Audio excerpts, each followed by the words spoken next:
Good morning and welcome to Coach's Corner. I'm Braxton Gray, joined alongside Coach Everham. But to start it out this morning, we have a special guest, Devin Van Loo. Do you want to briefly just kind of talk about what you're going to do next Friday at the Concord game? So yes, next Friday at the boys basketball game, we're going to be hosting a Relay for Life fundraiser. Relay for Life is connected to the American Cancer Society. So we wanted to have a fundraiser to raise some funds for the American Cancer Society. So, and you guys, what are you guys going to do all day Friday? Because I heard something about a radiothon where people can donate or something like that. Is that right? Yeah, so we decided to do our fundraiser for all day Friday. There's going to be multiple events leading up to that and then all day Friday. So we're going to have T-shirts on sale. We're going to have a radiothon from 6 a.m. to 3 p.m. with Connor Lucas, myself, and Ayla Torres and Isabel Losi. So we're going to be on the air between every 3 to 5 songs. We're going to talk about the American Cancer Society, Relay for Life. We're going to have guest speakers talk about their experience with cancer. We're going to have caregivers come in and talk about how they've helped cancer patients and stuff like that. And if I want to donate or order a shirt, how do I do that? So if you go to 93.7themix.com, there'll be a link directly to the Relay for Life page, and then you just type in Wawasee High School and put how much you would like to donate. And then order a shirt. Can I just call into the school, or do I have to talk to one of my students? Or Yes, you can just call into the school, let them know, then they'll contact me. T-shirts are $13. They're purple. They say Relay for Life, and they say Wawasee Warriors on them 2020. And if I'm coming to the game hungry, I heard there's a spaghetti dinner. Is that correct as well? Yes, there's a spaghetti dinner from 4 to 7 p.m. It's $7 a ticket. We're going to have bake sale. The high school culinary arts program here is actually preparing the food for us, so it's definitely going to be good. We're going to take your ticket at the door. You can go ahead and get some spaghetti. We're also going to have fettuccine and chicken as well. So, And if I wear the shirt to the game, I do get them free. Is that correct? Correct. And final question, what made you do this? Or is there somebody in your life that kind of inspired you to do this? Or is it kind of just a high school thing? You're just doing it to help people out? So I'm actually a part of student council. I'm the class secretary for the sophomore class. And one of the projects we have every year is you have to be a main leader, part of a community event or community event that is sponsored by us to donate money. So my mother, Shauna Van Loo, is actually the event lead for Kosciuszko County Relay for Life. She started that 2 or 3 years ago. So when I came in as a freshman last year, I thought that's kind of what I wanted to do. So last year we raised $4,000 at a boys basketball game versus East Noble. We also did a radiothon as well. And then this year we decided to go even bigger. Our goal is to raise $5,000. We're going to have a ton of things that go on with the students during the school day. And then the basketball game, there'll be ice cream and silent auction, spaghetti dinner, halftime teacher playoff, and passing the buckets. Yeah, let's around. talk about that halftime playoff game. Is it kind of just to end the rivalry to see what school is actually better at basketball, or is it just for fun? Yes, it is. We were looking at a way to see how could we get more students involved to coming to this game. And we thought we were just going to do high school administrators. But then somebody... But they're boring. You hear Van Loo back there. But then we had an idea of, well, hey, we could go down even further and get middle school involved and have Wawasee Middle School versus Milford Middle School, because everybody loves a good rival between those two schools. Yeah, it's not a rivalry because we subtly merged together, so it's always interesting. Devin, thanks for your time, and we look forward to hearing you next Friday. Is that correct? Yes. So next Friday, the 31st, when Wawasee takes on Concord. And Everham, I'm going to switch to you on this one. What does this mean for your team to have this, and just the impact of your community, and how it's going to help you guys next Friday? Yeah, I think it's not just our team. Although we are participating, we're wearing the shirts. I think both teams actually, Concord and Wawasee, the coaches and the players will be wearing the shirts. So it's just really inspiring, honestly, to see students, like Devin, that are involved in fundraisers like this for a really good cause. We got administrators and teachers. I think my wife might be participating in the game. She was at least asked. I'm trying to encourage her to do that. So it's just a really cool event. Hopefully, a lot of people come out and support that. It's obviously a very good cause, and it's kind of who we are as a school, that we participate in these types of things. And so kudos to Devin and the student council and our student body who's participating in stuff like this. We do more of this than what people know and understand and realize. And so it's just a great way for kids to learn at our school. Hey, your wife can't participate. Yeah, why not? She is a phenomenal She can basketball player. I have seen her play since 6th grade. I know, but that will just nullify. There won't be any. The other team will get wiped off the board. I beat her in pig when we first got married one time, and I refused to play her again because I know what would happen the second time. She would whack me. Yeah, she would kill you. She's a shooter. Oh, she is a great shot and great defender. Yeah. So she's a great ball player. So she's better than you at basketball then? I don't know if I'd go that far. I would go that far. I would absolutely go that far.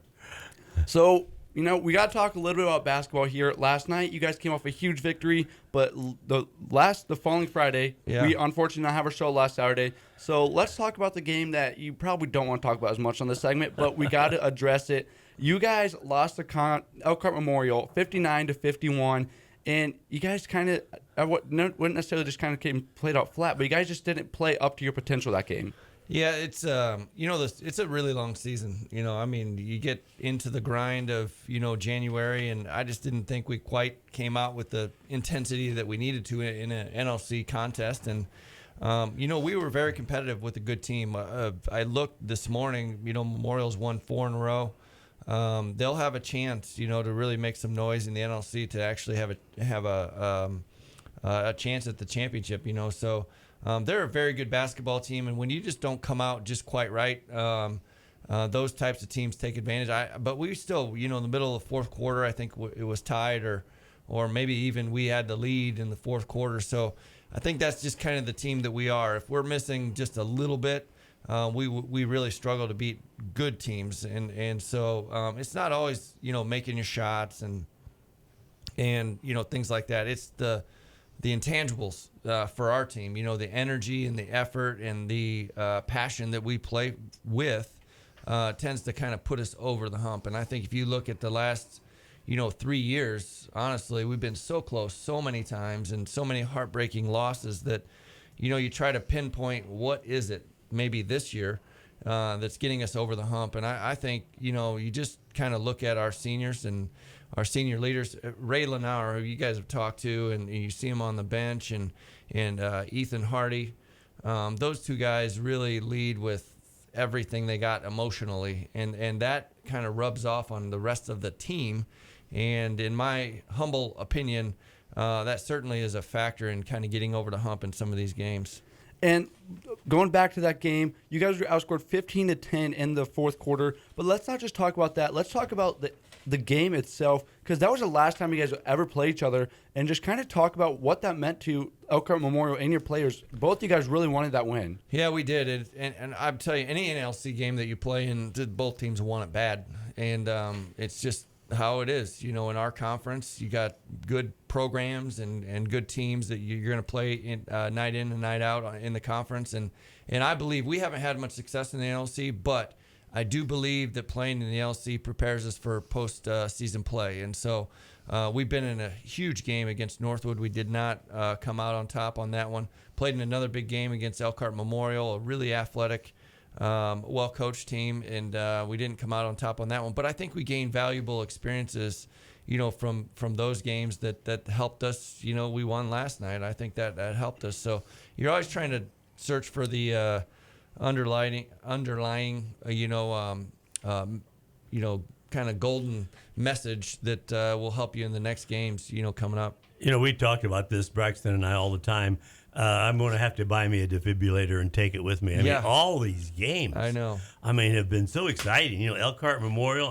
Everybody, you had a chance to win that. Oh, one. yeah. And all the games, when we talked about this on the way up and the way back, there's maybe one game of all of them where you really didn't have a chance to win. Yeah. And last night, I've got to figure out a way for you or somebody show me the film on that last play on last night's game. So good job these last two games. I'll add to that just real quick. You can even look at Warsaw and Northwood. I think the scores were almost identical, 54-38 or something like that. But the game, that final score, they just were not indicative of how close those games were, Yeah. So even when you see a point spread, when we've lost games of 8 or 10 or whatever, we've taken a stab at trying to come back, by trapping or whatever, and good teams have taken care of that, So all the games have been close, and we've been very competitive in all of our games. You look back, even Angola, that may have beat us by 8 or 10 or whatever, but so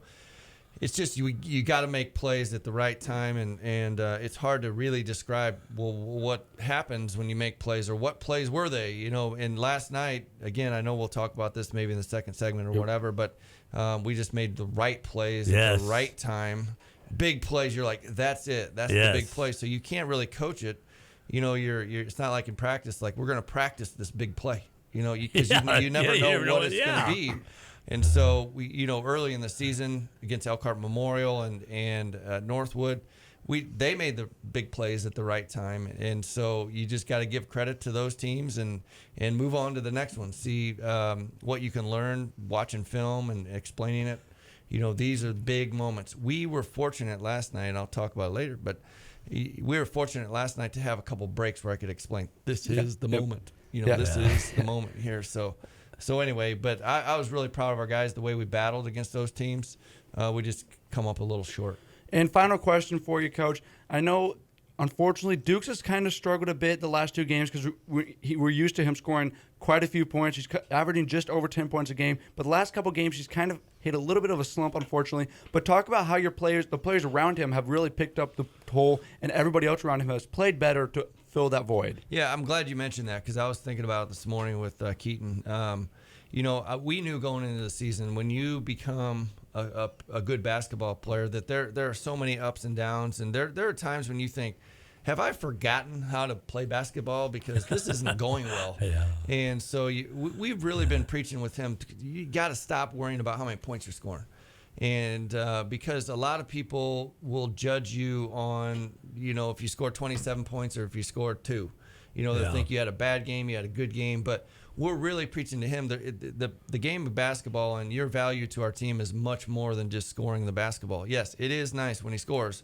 But you look at the Memorial game, and Keaton had the assignment of the Miller player, who was their leading scorer, and he held him, I think, to 8 points. And so I thought that there was some progression there with his defense. He stayed really low. He moved his feet. He beat Miller to spots that he was trying to get to, and really did a nice job, with that. He's our leading assist man, and then he does a great job of grabbing rebounds with both hands.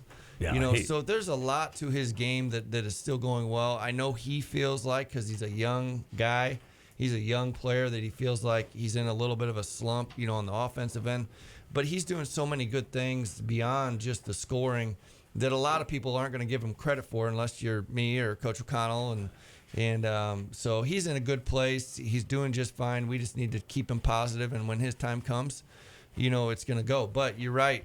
The players around him, in the past 3 seasons, when our best players don't play well, we do not have a chance to win. And so it's nice to see, Keaton, have some struggles on the offensive end, but we're still either competitive or winning. Right. So I think that says a lot about the skill level of the other players, and other players stepping up and making big plays. And so Keaton's in a good spot. He'll be fine. Thanks for that, Coach. But unfortunately, that's all we have on this first segment. We're going to take a short break, and once we return, we'll talk about the Plymouth game. So we'll be right back with more Coach's Corner on 93.7 FM The Mix.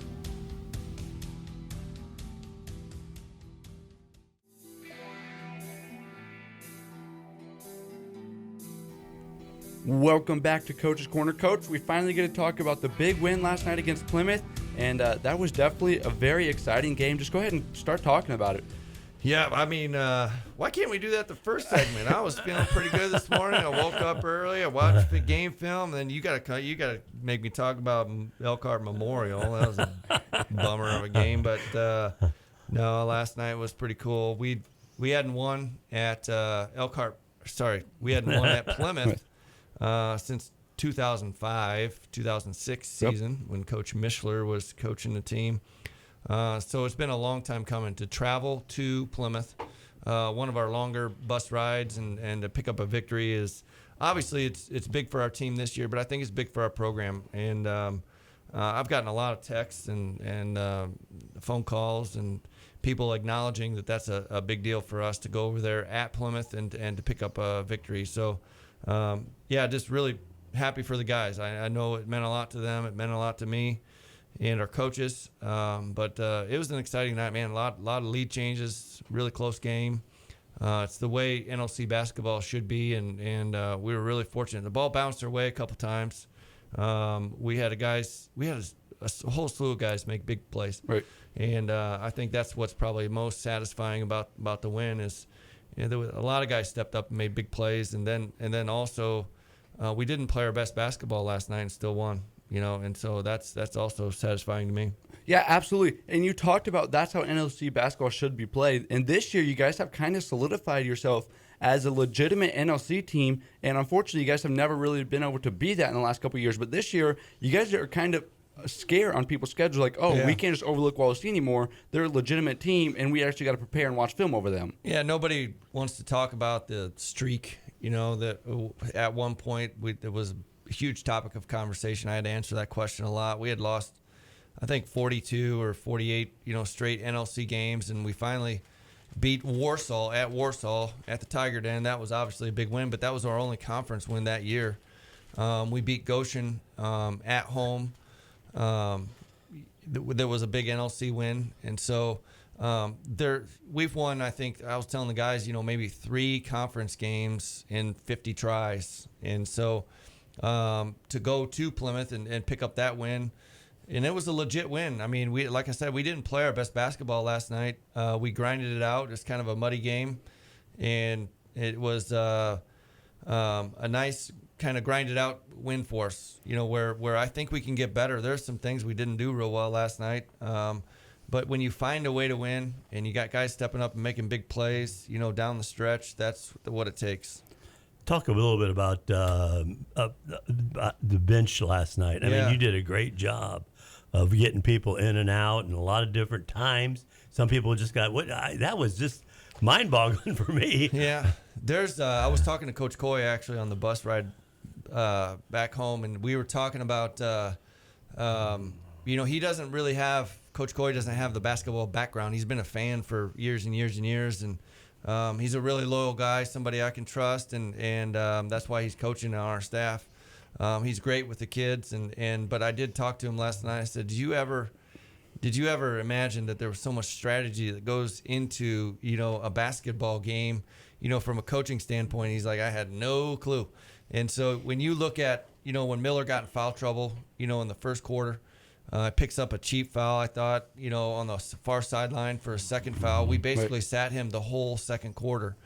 At that point, we're trying to limp to the half court, and we did kind of control the tempo just a little bit. And I thought our guys did a pretty good job. It wasn't a beautiful first half, that's for sure. It was 15 to 14 at halftime, but we were only down 1 point, and Miller had only played basically one quarter. So there was a lot going on in that game, and trying to keep him out of foul trouble, and Cameron stepped up big and guarded Reichert, for a lot of possessions and did a good job on him. So there was a lot going on. There's a lot of strategy involved, and I can have all these things in my head, and Coach O'Connell can have all these things, and we can tell our players this is what we need to do in order to win a basketball game. But if it's not for the players to go out and actually execute those things, obviously it wouldn't be successful. So, our guys have bought into, whatever's kind of thrown at them in whatever situations. And so that's just the type of team we have. Yeah, let's talk about Cameron Salzer's game as a matter of fact. That was his best game of the season, I believe. And I was talking to Coach Hetrick, and I said, and just me personally, and I know I'm just a fan, you're the coach or whatever, but I personally feel like in order for you guys to really make a deep run in postseason, Cameron Salazar as well as a couple bench players really need to, score a couple more points here and there. And then Cameron Salazar just comes out shooting. He shot 2 for 2 from the three-point line and just scored 11 points the whole night and had one of his best games the whole season. Just, you want to talk about that? Yeah, I think maybe it was his career. I told him after the Fairfield game, I thought that was his best game of his career. And tonight, it's not just about the points either. You see the other stats that are on the stat sheet of 4 steals. His hands were really active. Like I said, he did a great job on Reichert, when Miller was in foul trouble. And then I talked to him earlier in this week, and you guys can ask him later. He'll be on the last segment here. But just talking to him about his leadership and taking control and really, as a point guard, on our team, he's been around here for 2 or 3 years and played a lot of varsity minutes to really step up and kind of take control of what we're doing out on the floor. He's actually out there playing. He's got a good understanding of what we're trying to accomplish.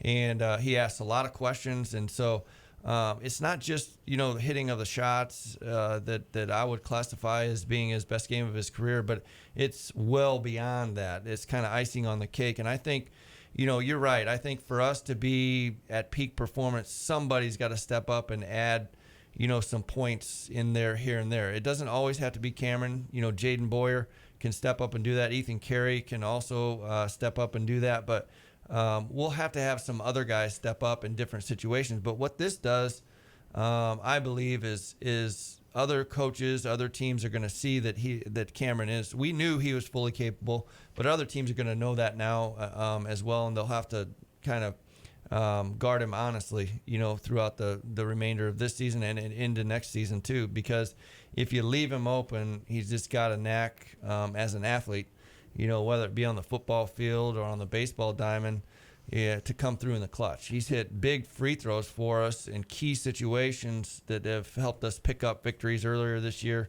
And then when we're on the verge of being in dire straits, he knocks down that 3 last night late in the game to tie it.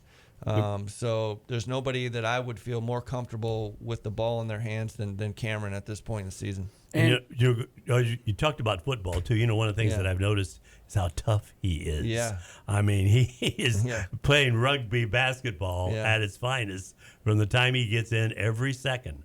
And for someone to go up against him has got to be really a challenge. Yeah, and I think we talked about toughness, physical toughness, and I know I watched a clip on film this morning of Ethan Hardy running through a screen. And Plymouth had a freshman setting a screen. That was an NLC foul right there, because that kid didn't like that too much. But Cameron plays with a great amount of toughness. His hands were super active last night and had a breakaway layup that was a big play in the game. And so it's huge. Yeah, and I think Jaden Boyer too played really well defensively. Got a couple really nice strips. I think we had 12 steals last night, but I just couldn't be more proud of Jaden Boyer. I'll talk about him just real quick if you don't mind. But I had kind of stopped practice earlier this week and talked about Jaden's his progress through our basketball program from the time that he arrived, as a freshman to where he's at right now. And there would be some that would think that it'd be pretty far-fetched for him to be a major contributor on a good basketball team. Just because he got off to maybe a little bit of a slow start in his high school career. But right. I'm telling you, we have not had a harder worker who has been more committed than Jaden Boyer. And you talk about a story of somebody who's been knocked down and maybe he didn't get the minutes on the freshman team or the JV team. And he's had a million reasons to maybe give up the game of basketball and not to stick with it. And he just keeps working. And we talked this week about, losers complain and winners work. And Jaden Boyer is the true definition of a warrior and a winner.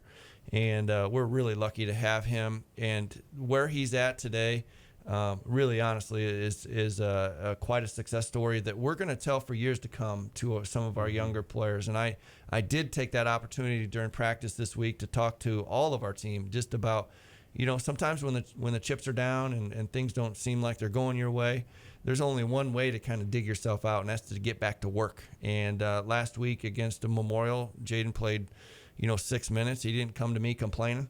He didn't go to his, his friends or anybody like that saying, whatever. Yeah. He just got right back to work. And I told him, I said, that might have been a little bit of a mistake on my part, not playing you as many minutes as you could have played. But I said, this week against Plymouth is going to be your week, and you're going to make an impact. And that 3 he hit, they tried pressing us one time. Jaden moves into the spot that he was supposed to be in. Austin made a nice little crossover move. Jaden hits a 3 in the corner. I said, that's it right there. That's it. I knew that was coming this week. And so, honestly, a huge congratulations to Jaden being a fine representation of our program, our school, his family, right, and himself. I mean, it's really, truly amazing. I can't say enough nice things about him. One of the things, too, that was really interesting last night is up there when we were doing the booth, Mr. Salazar grandfather came up. His dad came up. Dukes came up. They were, you'd think they had, I cannot expound on their, how happy they were. Yeah. Yeah. And that's the thing, too. I saw a picture on Facebook this morning that a parent had posted. It about almost choked me up just because you can see there were pictures of parents and talking to different players, and you got a picture of Cameron up talking to the media.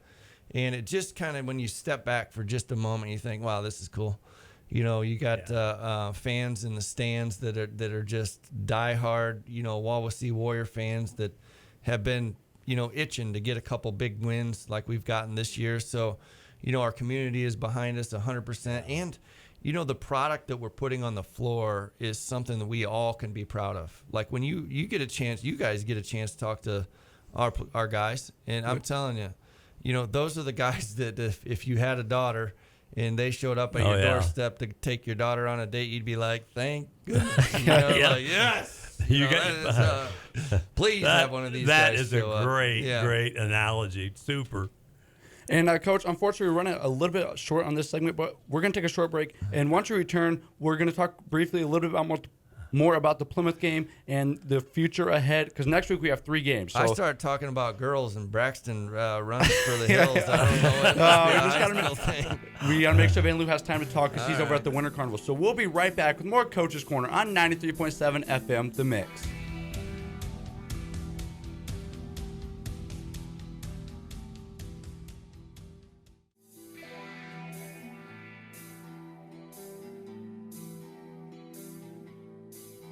Welcome back to Coach's Corner. Coach, there's just a couple more things from the Plymouth game that I saw and Kaz saw that we really want to hit on. So one thing we saw is the coaches. Let's just talk about your coaching staff, because when a couple of your players struggled, your coaches pulled them aside, and you were still coaching the game, and they told them what they did wrong, what they need to fix to get back in the game and really help your game. So you don't have to do that, and you can focus on coaching the game. Yeah, that's really good observation, because we do have a great coaching staff, and in today's day and age, it's hard to find good coaches. It really, really is. And I know you talk to any coach, and they'll tell you the exact same thing. But we are very fortunate to have, first and foremost, Coach O'Connell. You guys know, I probably mentioned on the air, we played college basketball together at Tri-State University, and we've been buddies for a long time. And I remember I was actually at Mr. Kim Gwynn's house. This is a few years back, and he mentioned something about Nate O'Connell and math opening because Kem Zolman was retiring, and that he had ran into Nate. And I said, well, I'm going to call him right now. And I told Nate, I said, tomorrow morning I'm going to be at your house 8 a.m. I said, have the coffee ready. He's like, well, what's going on? I said, you're coming to Wawasee. And so that's how it kind of all started. Wow. And what I told him was, and I'll be perfectly honest, and I told him, I said, I need help. And we got a huge task in front of us. And I know you're with Warsaw. He's a Warsaw grad. And I said, you guys have a beautiful program over there. Great coaches, great players, great people, whatever. I said, we are building here, and I need help. And so I think he bought into the idea that he was ready for a big challenge, and he's been with me every step of the way since. And I think a lot of what you see on the floor, in all honesty, is kind of derives from, his brain. And then we talk a lot about, well, how do we shape this to fit our team? And there's so much that goes on. And I've said it before, it's really fun.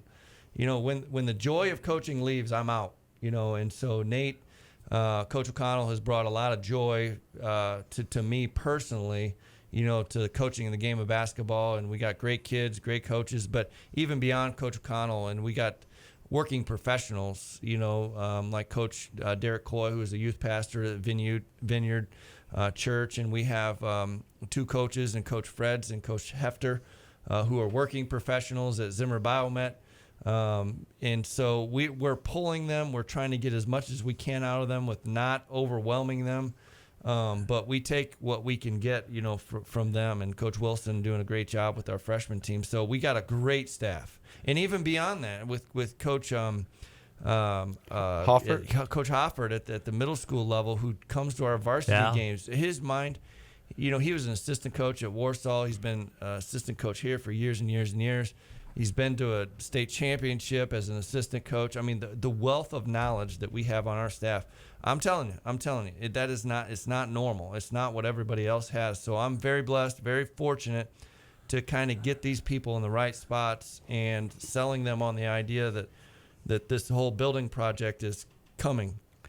It's working, it's working. And they're coming on board saying, we believe in the vision.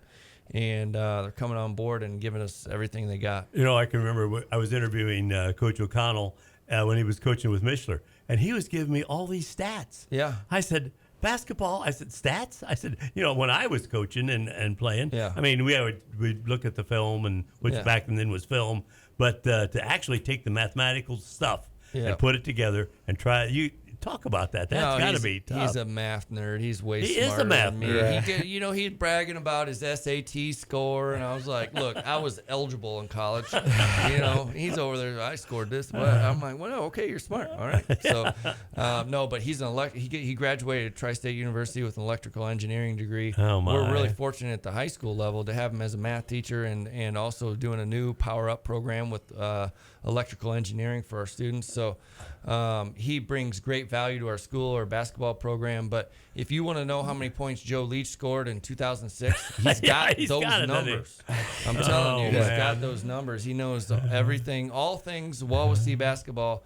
If you want to know the numbers, you ask Coach O'Connell, and he'll fill you in on that. And how valuable is that? I mean, that is cool. just unbelievable. Yeah. Final question from the Plymouth game, Coach.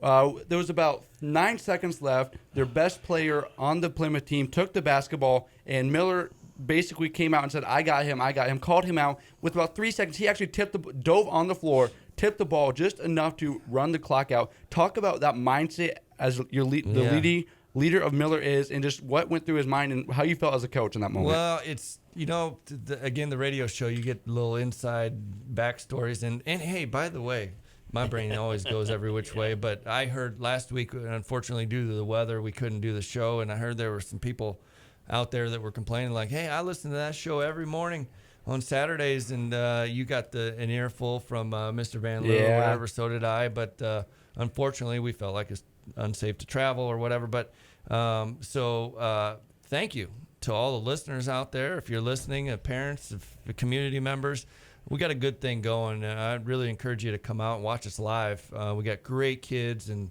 there's some passion and emotion being just spilled out onto the floor, and it's pretty cool. So anyway, but last night, again, the strategy, I'm human, right? And I make mistakes, and you got to make choices, and you got to be able to know what defense you're going to and who's guarding who and what situation. But last night I was on the fence, and Coach O'Connell was too. We could not decide exactly what we want to, play for. We have a defense, one of our zone defenses. We actually call it 32 Jackrabbit, where we're making sure that teams don't hit threes against us. And we went with 34 seconds, I think it was, when they got possession of the ball. Yeah. We went to 32 Jackrabbit. Actually, Miller, and by the way, even backing up a little bit further, Ethan Carey, who plays 6 minutes in the game, makes the game-winning assist. Yep. Somebody who sits on the bench for that long over there, and I'm telling you, there's not one guy that doesn't come out and cheer for his team more than Ethan Carey. Again, losers complain, winners work, and Ethan's over there rooting on his teammates. Yes, he wants to be in the game. He finally gets in the game, makes a game-winning play, plays 6 minutes, and but after his assist to Miller actually got called for a delay of game. Right. And it actually worked in our favor because we switched defenses right there. So we were in a man-to-man, and you can't really switch with our team on the fly for a lot of different reasons. But we switched because of the delay of game.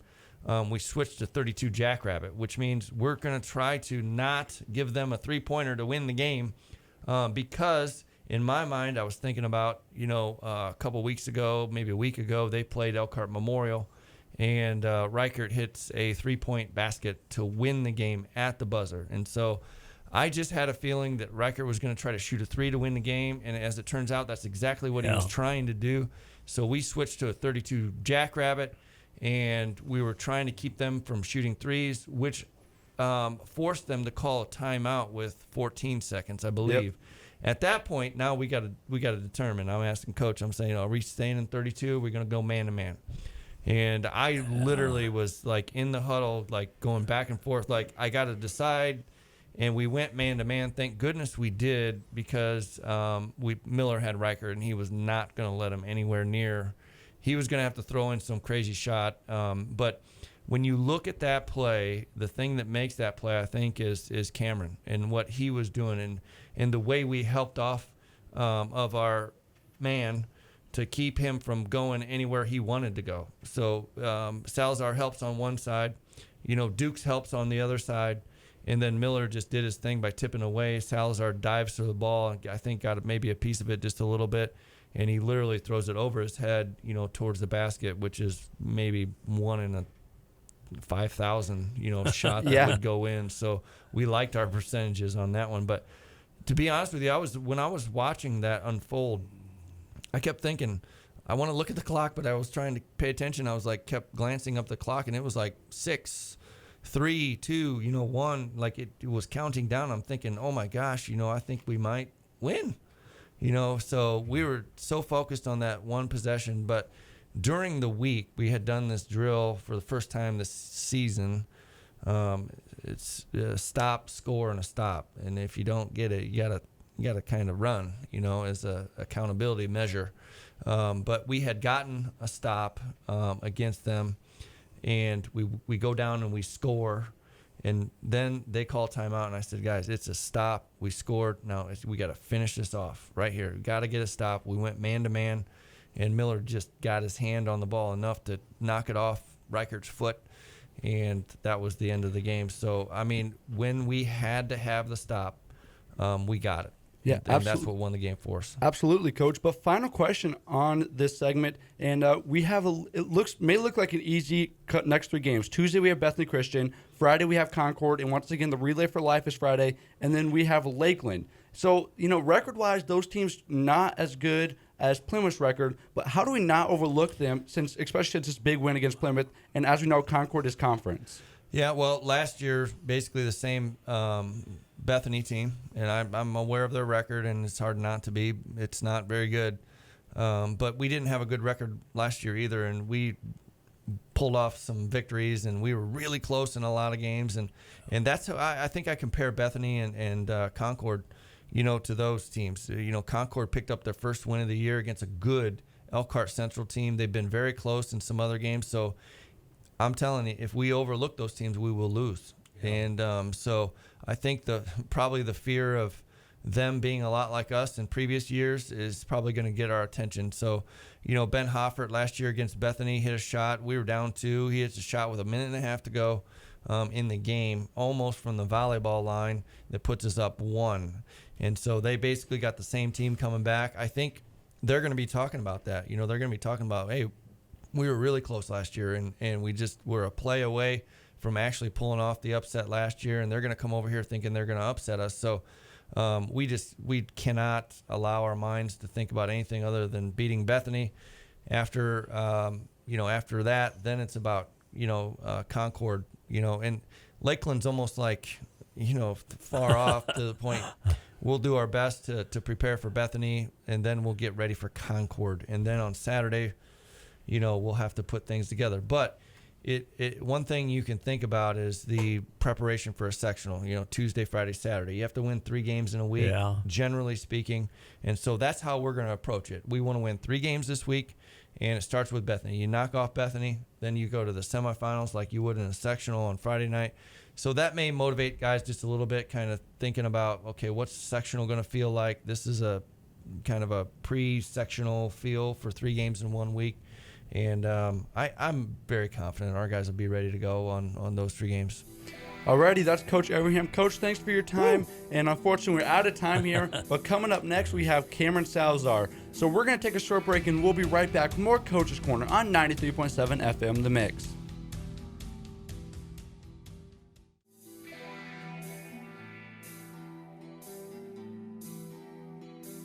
Welcome back to Coach's Corner. We're now joined by Cameron Salazar. And Kaz, you had a question for Salazar. Go ahead. Well, I just know, Cameron's dad played basketball in the middle school and was really an excellent starter and excellent ball player, especially as a forward underneath. And then he went to high school and he wrestled. And he was a great wrestler at the high school level, his dad was. So, Cameron, I just need to ask you, how did you choose between basketball and wrestling? I kind of had a love for both of them. As the time came, my freshman year, I still hadn't made my final decision. And then I kind of just went with my gut, and it was basketball. And I kind of just really enjoyed basketball and being around those guys. But I still have the love for wrestling, and I still go help when I have time and like helping the younger kids and that stuff. Man, that is really good that you do that, and you still stay involved in both. And your basketball skills are, of course, huge. If I would use the improper grammar word, humongous. You. So yeah, you made the right choice. Go ahead. So I know we talked about it briefly on the interview last night, but let's talk once again about your performance last night. You had 11 points. Coach said it was the best game of your career, and he talked about how you just shut down the defense so Miller could just one-on-one on Rykart at the top of the key, and just talk about what went through your head going through and just shooting phenomenally and having an amazing game. I just got the chances, got the open shots, and I really felt good yesterday. My shot felt good, and my defense was really well yesterday, and actually the whole team's, but we were all just ready to go, had something to play for, and really just came out fighting and ready to go. Hey, just talk a little bit about how that thing about feeling good.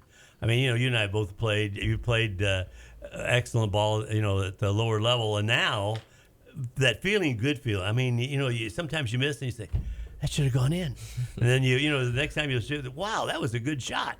Talk a little bit about that feeling as you are playing the game and how important it is to make good shots. My grandpa always tells me you just got to feel it right out of your hands. And wow. Yesterday I did feel that, and a lot of us did. We played really well. The shots went in when we needed them, and it felt really nice getting that win yesterday. Hey, tell me that quote again. That is a great quote. What did your grandfather tell you? Oh, you got to feel it out of the hand. That is a great quote. Hey, you're going to have to start telling your grandkids that, right? Yeah, that's right. You got, especially my grandkids now. I got 6 of them. Jeez. So, speaking of last night's game, we normally see you not necessarily as a prolificent scorer, but more of just an ins and out guys. Like, you know what the play is, you know where your players should be, and you really coach them up. But last night you kind of take control of the game, you still made sure your players were in the right position to make good plays. Talk about what your role as the team and just how you know every single play and where every player should be. I've been working this week. Coach gave me a challenge that I need to take more leadership, and I thought I did a pretty good job of that this week. Just making sure people know what they're doing, just asking them questions in practice, making sure you know what's going on, and it gratefully showed in the game yesterday. So do you guys have like a playbook you have to study, or how do you learn the plays, or is it just kind of just all memorized? Yeah, we have a playbook. Coach O'Connell works through that, has everything drawn up, and helps out a lot when we get new plays and just going over plays. And your role, and you just kind of make sure everybody knows their plays, because you obviously know the plays very well. And as we know, Carl Reinhardt, he's on the JV, and we're talking to you, but he knows his plays just as well, and that's why he's actually starting on JV, and that's why you're on the varsity level, because you know the plays so well. You know exactly where the players are supposed to be, and it just really shows on the court. Last night, as we saw, you guys got the win against Plymouth. But talk about what that means for you through the rest of the season. Just make sure we're prepared for every game. We'll get new things coming in. We just got to make sure we know what's going on. Everybody, even JV freshmen, we all got to know what's going on if we're going to be a successful team in the future. One of the things I really like is how well you guys get along on the court. when we're announcing the game, I'll look down and you'll be talking to Miller, or Miller will be talking to you, or Miller will be talking to Hardy. You guys seem to have. Explain that. Talk a little bit about that. The camaraderie, the team togetherness you guys have. Yeah, it's fun. Our holiday tournament, we all went to the Boyer's house, and we all hung out for a while, and that was just a great time. We still competed in ping pong there and stuff like that, and Madden, but, there's always that brotherlyhood that we have, and it shows on the court. Talk about your communication. You're the point guard, so you're the leader of this team. How do you communicate with the rest of your players and make sure that they're here and they know what play they're running? Just accountability of other players. You just got to relay it through. Coach tells me I got to tell someone else and count on them to relay it down the court. How do you do that? Do you do that by signals, or how do you do? How do you know which play you're going to run, or you just sort of come down and do it off the head of your top, or how does that work? It's the top of your head there. Oh, yeah, thank you. I have that backwards there, but go on. Usually whoever passes it in to me, I'll tell them because they're going to be the first ones down the court. So they'll get up there before me, and just got to count on them to make sure everyone knows what's going on. And Coach was talking, you were looking maybe about being a coach, and talk about how you're preparing early to be a coach. Do you study film individually, or do you all just do it as a team? I usually watch film by myself. Sometimes we'll go in as a team and watch stuff, but that's my goal, is to be possibly a teacher and a coach at one point in my career. And I feel like I got great knowledge for many sports that I could possibly do that in. Now, you're not going to make any money as a teacher. And the hours when you coach are like 3 billion hours a week or more. Yeah. And the pressure. But, Everingham and your coaching staff, I've been around this game for over 70 years now. And you will not realize how lucky you are until you're probably in your 50s with this group of coaches that you have. Talk a little bit about your coaches and how they've really influenced you. Like Coach Everingham, he gave me this challenge this week, and I overcame it. And he's a great guy. He's really changed the program around. Him and O'Connell. They've done a great job making sure we have good team camaraderie. And have good brotherhood and sticking together through the highs and the lows. And we've done a great job of that this year. All our coaches always coming in when they can. Like Coach said earlier, they have jobs they got to go to and attend and may miss practice here and there, but still have practice, got to move on from it. And just love all the coaches that are there every day with us trying to get better. Yeah, speaking of that, the wins and the losses, when you guys lose, you guys are 8-5 now, and when you guys lose tough games, how do you guys as a team not point individual fingers and just take the loss as a team, grow together as a whole team? Oh, that's one thing the coaches do a great job of. They tell us that we just got to come in and work, and also, like Coach said, losers complain, winners work, and that's what we did this week. We got lost against Northwood, and came in this week working hard and had some chip on our shoulder and came out with a W yesterday. And this coming week, you have 3 games. And last time we saw that you guys had 3 games, Coach said you guys seemed a little bit tired. So talk about your mindset as a point guard to make sure your players are well rested, they take care of themselves, and your whole team as a whole is just ready to play this long 3-game stretch. We just got to be locked in mentally all week. Take practice serious. We got to stay focused through that because if we have bad practice, could go into the game and have some struggles there. But we just got to keep working hard at every practice and coming in ready for games. Tell me about your practice schedule. I mean, you got practice at 10, and you're going to be late for it, so you probably have to run some extra laps. Let's talk about what does an individual practice look like for you guys? Usually on Saturdays after a game or something, we'll usually just come in, shoot around, just make sure we're up and moving, and just make sure we're getting some shots up. What about during the week? Like, do you guys have this time is we're learning new plays, this time we're running them, or how does that work? Well, last week on our 3-game stretch, we had some low kind of practices that were kind of more laid back and more like fundamental stuff, and then so we weren't tired. And this week we had 2 hard practices. We had to try to build toughness this week for the game, and obviously helped. But this week we're going to be looking for still got to bring intensity just short, intense practice. Tell me what you're doing in these intense practices. Physically, what actually do you do to make those practices hard and challenging? Just getting after the ball. Do you play like 5-on-5 or 3-on-3, or just do drills, or what do you actually do to make those practices? Like, you run a lot more during those harder practices? We just have more physically challenging practices, so where we're just getting in after it with each other. Sometimes we'll go 5-on-5.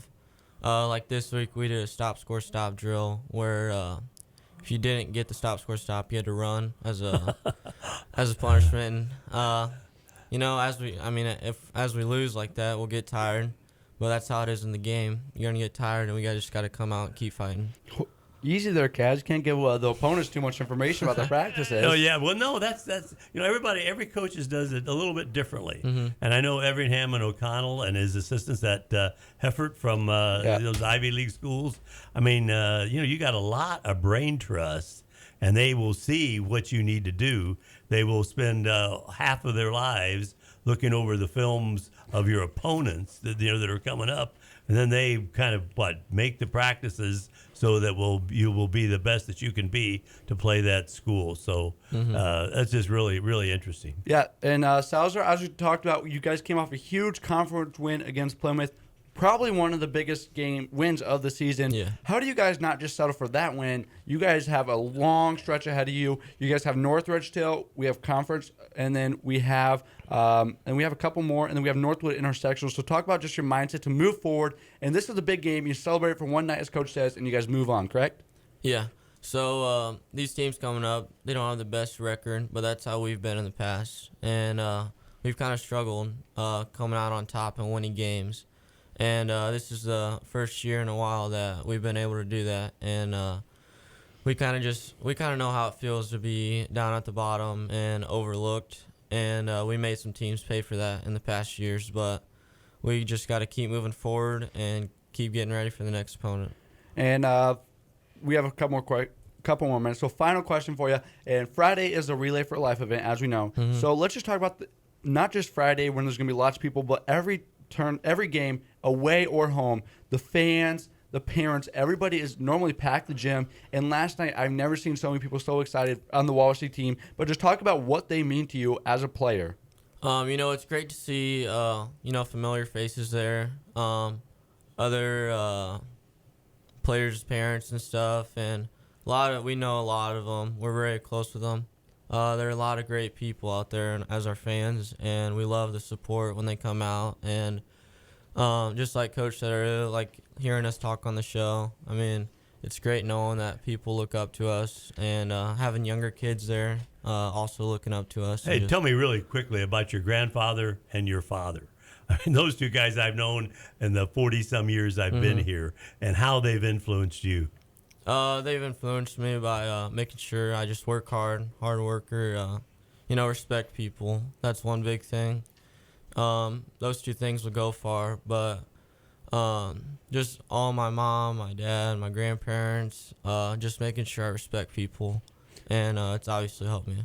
And once again, that is junior Cameron Salazar. Salazar, thanks for your time. But Kaz, go ahead and make your quick announcement. Just one more quick thing. We have this free throw contest for the Knights of Columbus. It's at the Wawasee Middle School today. Registration at 2:30. Competition will be at 3 o'clock. And any boy or girl ages 9 through 14 come out and enter the competition. And you get to meet Kaz for free. Yeah, you get to meet me for free, right. So once again, I'm Braxton Gray, joined alongside Kaz Zinal. Thanks for joining us. This is Coach's Corner on 93.7 FM, The Mix.